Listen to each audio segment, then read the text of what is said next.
Welcome back, dear friends, to the channel that never ends. I am the Hallucinarator, and today we're talking about my all-time two favorite subjects, storytelling and psychedelics. So let me ask you this. What was the very first story that you ever remember hearing about drugs? Was it just say no? Say yes to your life. And when it comes to drugs and alcohol, just say no. How about this is your brain on drugs? Popular one. This is your brain. This is drugs.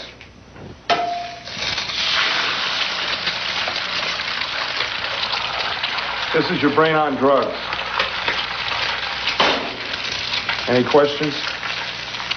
Mine was a school assembly, something about dare. What about a parent's warning, or a movie, or a family secret, or hey, we just don't talk about that? Before most of us ever encounter a substance directly, we encounter a story about it. And those stories matter. They tell us what to fear. They tell us who to trust. They tell us who's dangerous. They tell us what counts as medicine, what counts as crime, what counts as madness, and what counts as freedom. And when we talk about drugs in America, cannabis, psychedelics, ketamine, heroin, whatever the substance may be, we are almost never talking about chemistry alone. We are talking about power. We're talking about race, class, control, medicine, spirituality, punishment, profit, fear. And most of all, we're talking about stories. There's a quote that I love by Erwin Edmund. It is a myth, not a mandate, a fable, not logic, and symbol rather than reason by which men are moved. And that to me is the entire American drug war in one sentence, because this country was not moved into the war on drugs by science alone. It was moved by myth, by symbols, by villains, by images, by headlines. Let's start with cannabis. Before the 1930s, cannabis was a very popular crop to grow in this country. Hemp was used in everything from canvas to clothing, and cannabis itself was being used for medicinal purposes. But then a guy named Harry Anslinger decided to turn the vernacular on its head. Harry Anslinger was the first commissioner of the Federal Bureau of Narcotics, and he was the one who coined the term marijuana. Who were American citizens most afraid of at that time? Mexican immigrants. So they used the vernacular that the Mexican immigrants were using, marijuana, to describe this demon weed that was infiltrating society. In 1936's Reefer Madness, we see just how far they took this insane story about the harrowing effects of marijuana. These high school boys and girls are having a hop at the local soda fountain. Innocently they dance. Innocent of a new and deadly menace lurking behind closed doors. Marijuana, the burning weed with its roots in hell. In this film, you will see the ease with which this vicious plant can be grown in your neighbor's yard, rolled into harmless-looking cigarettes, hidden in an innocent shoe or watch case. In this startling film, you will see dopesters lure children to destruction. We're going over to Joe's place. Why don't you come along? We have a date to play a set of doubles. Oh, you can play anytime. Come on, we'll have some laughs. Can I go along with you? Sure. Hey, I'll see you at dinner, sis. If you want a good smoke, try one of these. You will meet Bill, who once took pride in his strong will as he takes the first step toward enslavement. Of course, if you're afraid. Smoking the soul-destroying reefer, they find a moment's pleasure, but at a terrible price. Debauchery, violence, murder, suicide.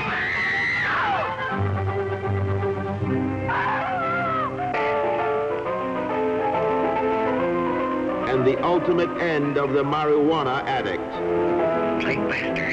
Hopeless insanity.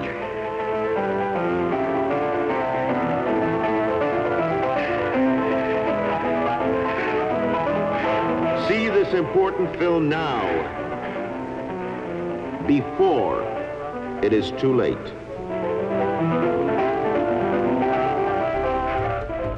This movie feels so campy and ridiculous today, but it was part of a much larger emotional machine. They taught people how to feel about drugs before they knew anything about them. The drug user was not simply a person. They became a threat. The addict was not simply someone in pain. They became a criminal.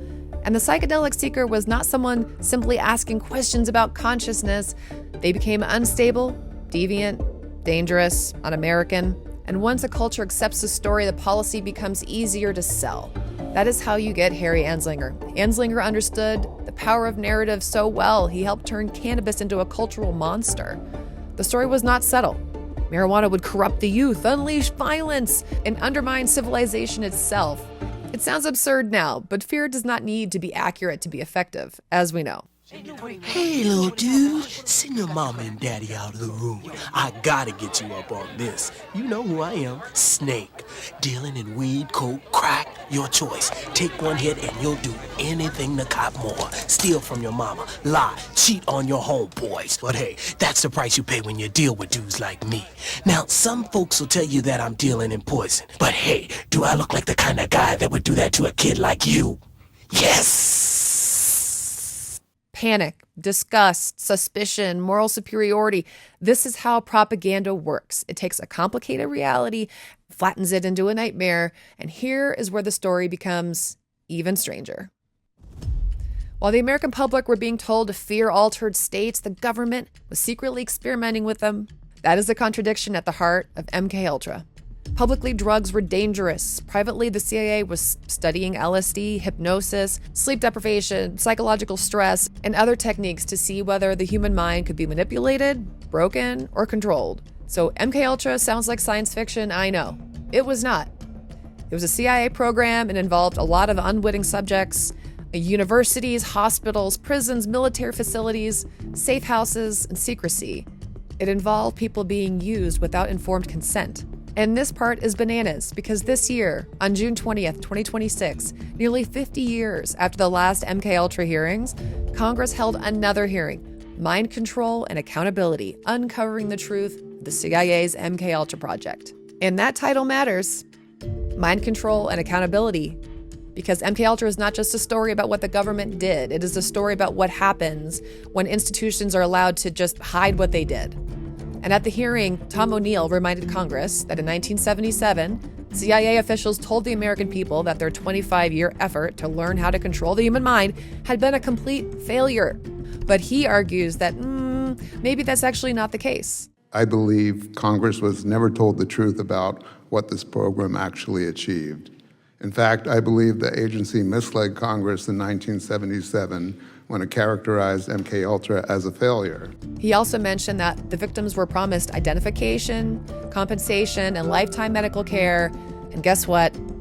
That never happened. And that is the gap between a hearing and accountability. It is one thing to say mistakes were made, but it is another thing to name the victims and to release the documents. It's another thing to repair the harm that was done. O'Neill's testimony also brings us into the strange and disturbing world of Louis Jolyon West, Jolly West, a psychiatrist whose name appears again and again in the shadows of this history. According to O'Neill, West crossed paths with Charles Manson at a free medical clinic in Haight-Ashbury during the Summer of Love, and West was there recruiting subjects for what he called the Haight-Ashbury Project. Manson and his followers were there for medical care. Now, O'Neill is careful. He does not claim that he proved West and Manson were in the same room, but he does say that he proved that West lied for years when he denied working for the CIA program. And then O'Neill found something extraordinary: correspondence between West and Sidney Gottlieb, the poisoner-in-chief himself, the CIA chemist who directed MKUltra. In that correspondence, West described experiments on unwitting human subjects involving LSD and hypnosis. The goal was to induce trance states, confusion, amnesia, and even to alter the ideas and attitudes of formerly loyal individuals. Just sit with that phrase for a second. To alter the ideas and attitudes of formerly loyal individuals. That is not medicine or healing, man. That is the human mind treated as territory. Stephen Kinzer, author of Poisoner-in-Chief, also testified at the hearing, and his framing is chilling. Sidney Gottlieb concluded that it had failed, that in fact there is no such thing as mind control. Even if he was right, however, he may have been right only at that time. In the many decades since then, there have been enormous advances in cyber technology, in artificial intelligence, in neuroscience. Covert agencies may have access now to tools for mind control that Sidney Gottlieb could not even have imagined. It may well have been true in 1963 that mind control is a myth, but whether it's still true is uncertain. Kinzer says Sidney Gottlieb believed that in order to implant a new mind into someone's brain, it would first be necessary to destroy the mind that was already there. That is the nightmare logic of MKUltra people. Destroy the mind. What can be installed in its place, right? I mean, Kinzer describes experiments that took place in prisons, clinics, and safe houses in the US, Europe, and Asia. He says officers were actually authorized to seek out expendables, basically human beings who would not be missed if anything happened to them, if they just disappeared. Expendables, that tells you almost everything you need to know about secrecy. And secrecy does not just hide information, it creates categories of people who can be used, harmed, erased, and then forgotten. And then, of course, the records. When Gottlieb and Richard Helms left the CIA in 1973, they ordered MKUltra records to be destroyed. Later, they were discovered hidden among financial records because you can't burn all those receipts, guys. So what we actually know now is basically a fraction of what actually happened. And why these hearings matter now is because if the records were destroyed, the story is not finished. If victims were promised care and never received it, the story is not finished. If institutions protected themselves before they protected people, the story is not finished, and we deserve to know these things. This is where MKUltra moves from history to the present because we are living in another moment where consciousness is a frontier. Psychedelics are moving from taboo to therapy, from underground to mainstream. And a lot of that is genuinely hopeful. I mean, people are suffering. There's depression, PTSD, anxiety, addiction, grief, disconnection. These are all real things. Existing treatments do not work for everyone, and psychedelic-assisted therapy may help people. Research matters, access, healing, all of these things matter, but the old story was too fearful, and the new story risks becoming too polished. We can't replace drugs are bad with drugs are medicine and call that truth, because the truth is a lot more complicated, just like human beings. Psychedelics can heal, but they can also harm. And ceremonies can be sacred, but we now know they can also be commodified, right? And when power enters altered states, consent becomes everything. This is what gets left out of the clean Renaissance story. Indigenous voices get left out, lineage gets left out, survivors, the people still incarcerated for substances now being monetized, they're all left out. The gap between access and profit gets ignored, and suddenly the new story starts to look a lot like the old story, but in a prettier outfit. Someone else is still defining the terms here. Someone else is still deciding who gets access, who gets to do this, which knowledge counts, whose suffering matters and whose doesn't. This is why nuance is not a luxury in this conversation. It is like the whole point. Because when stories become too simple, they become dangerous. Fear-based stories are dangerous because they create shame, silence, and punishment and propaganda. But utopian stories can be dangerous too because they create blind spots. They make people ignore a lot of red flags. They make people mistake charisma for wisdom and marketing for medicine. A better story has to be able to hold contradiction. It has to hold harm and medicine, freedom and accountability. And this is why fiction matters to me, because my novel, My Twin the Murderer, is a psychedelic thriller about twin sisters, memory, murder, fractured identity, San Francisco's underground, and the lingering shadow of MKUltra. And the reason that I chose fiction is because I think that fiction can smuggle complexity past people's defenses. If I tell you what to believe, you might argue with me. But if I give you a character who is afraid or wrong or brilliant, wounded or arrogant, slowly losing her grip on what she thinks is true, you might feel the question before you try to answer it. And that is what makes good fiction. It destabilizes certainty. And psychedelics do that too. They can show us that the self is not as fixed as we think. They can show us that memory is not as stable as we think, that identity is partly story, that reality is filtered through the mind always, which brings us to the most uncomfortable question of this conversation: who owns your mind? Not just the propaganda machine, not just big pharma or big tech, not just the algorithm, you. What story are you running inside yourself? Is it I am safe? Is it I am not safe? Is it I'm broken, I'm powerless, I'm afraid, I must never change, I have to become someone else to be worthy? Those internal stories matter because external manipulation works best when it hooks into something already alive inside us. Propaganda hooks into fear. Cult dynamics hook into longing. Moral panic hooks into uncertainty. A charismatic leader does not need to invent your wound. They only need to find it. And the more unconscious we are of our own internal stories, the easier it becomes for someone else to weaponize them. That is why the work is not just political, it is personal. The more we release the old programs that no longer serve us, the harder we are to manipulate. We can stay skeptical without becoming cynical, and we can open ourselves to mystery without surrendering discernment, and we can ask much better questions. We can hold that complexity. We can recognize when a story is trying to own us, and that to me is the real lesson here. The war on drugs was a story, MKUltra was a story hidden beneath another story, and the counterculture told us a story too.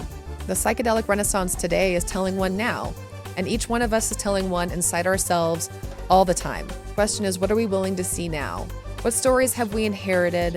What stories are being sold to us? What stories are being hidden from us? Our culture moves by the stories we tell. Our perception is constantly being based around these stories. So let's make them honest. Let's make them nuanced. Let's make them brave. And by all means, let's make them great. Thank you all for watching. I'm the hallucinarator. Until next time.